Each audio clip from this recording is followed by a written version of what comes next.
Okey, so Assalamualaikum semua. So hari ini kita akan sambung pembelajaran kita dengan subtopik yang terbaru, iaitu 4.4 Understanding the Gas Law. Okey, so first thing yang awak kena tahu, okey.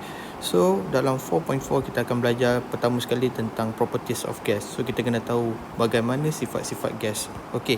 So yang pertama, so kita rujuk sifat gas ini terhadap satu sistem yang bertutup atau kita kata dalam enclosed container. So maksudnya gas yang terkumpul.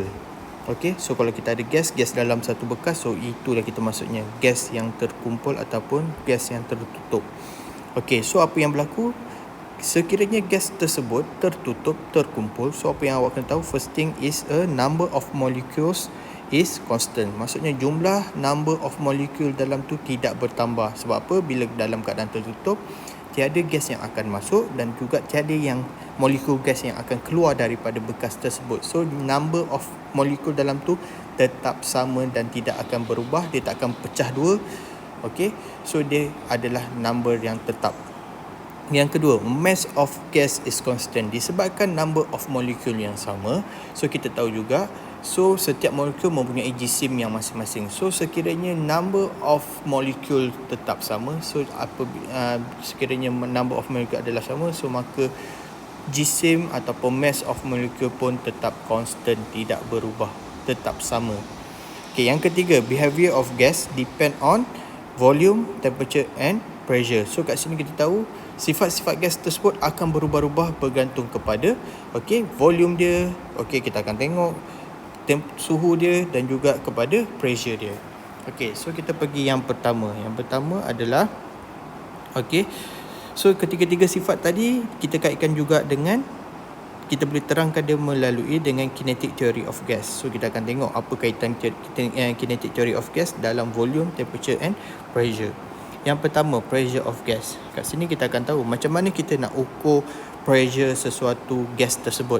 Firstly kita tahu molecule of gas dia akan move secara freely, rapidly and randomly. Maksudnya kat sini molekul tadi akan bergerak secara rawa dan juga secara bebas, dan dia juga akan sentiasa bergerak. Dia akan sentiasa bergerak, dia tak akan berhenti, dia akan bergerak. So dia gerak, dia hentam dinding, dia bergerak.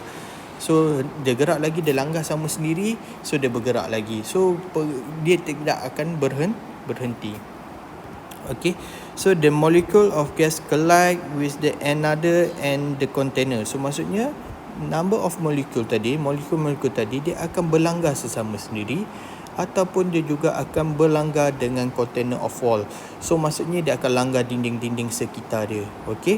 So yang ketiga kita kata kat situ, pressure of gas kita boleh ukur due to collision of gas molecule with the container wall. So semakin kerap pelanggaran awak, semakin kerap pelanggaran awak dengan container wall, so semakin tinggilah pressure awak. So kat sini kita katakan pressure ni kita boleh ukur, kita boleh tengok dengan so pressure tinggi, kita boleh tengok berdasarkan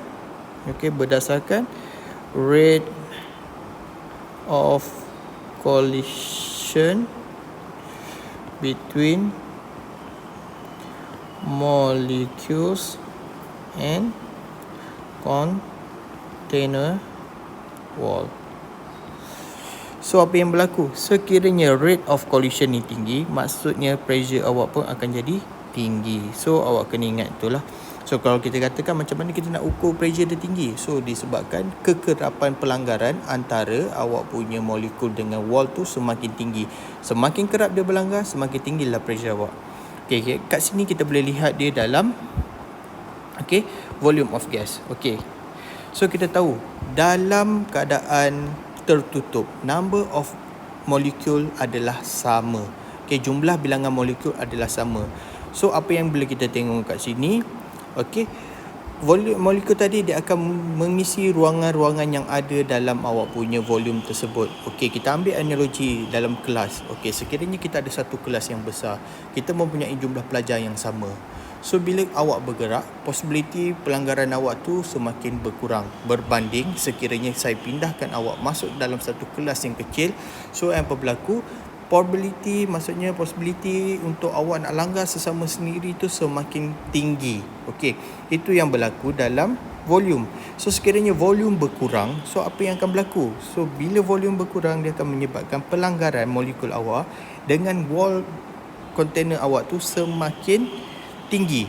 Sekiranya, so kat sini kita tengok, okey, volume rendah, okey, volume rendah, pressure akan jadi tinggi. Okey, sebab apa? Bila kawasan kecil, so kekerapan bagi molekul awak ni nak hentam awak punya dinding ni semakin mudah dan semakin senang. Sebab apa? Dia dekat. Sebab distance between molekul dengan wall tu semakin lama semakin dekat. So dia menyebabkan pressure tinggi. So pressure akan jadi tinggi. Okay. Dan distance between the molecule juga semakin rendah. So bila kita makin kompreskan dia, so jarak antara molekul dengan molekul pun juga akan semakin rendah. Okay, so next kita pergi kepada pressure. Apa kaitan temperature. So apa kaitan temperature? Okay, apa yang dikaitkan dengan temperature dengan dia punya kinetic theory of gas. So dalam kinetic theory of gas, kita tengok kat sini, gas molecule are constant randomly motion have a kinetic energy. So kita tahu molekul tadi akan bergerak secara rawak dan secara bebas dan berterusan. Maksudnya bila dia bergerak, automatik dia akan ada kinetic energy yang ada dalam diri dia. So apa yang berlaku? Sekiranya kita kenakan satu suhu yang tinggi, so gas molekul tersebut akan bergerak dengan lebih laju dan dia akan gain the more kinetic energy. So dia akan excite. So maksudnya dia akan menyebabkan molekul tu lebih teruja dan akan menyebabkan dia bergerak dengan lebih pantas. Okay.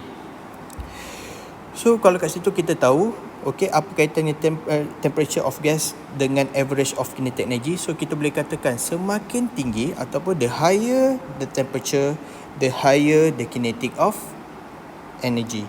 So maksudnya semakin tinggi suhu awak, semakin tinggi awak punya kinetic energy. So menyebabkan pergerakan molekul awak semakin pantas apabila suhu tinggi kita berikan. Okay. So itu saja dalam properties of gas. So kita akan sambung tentang hukum-hukum gas. Okay, so itu saja.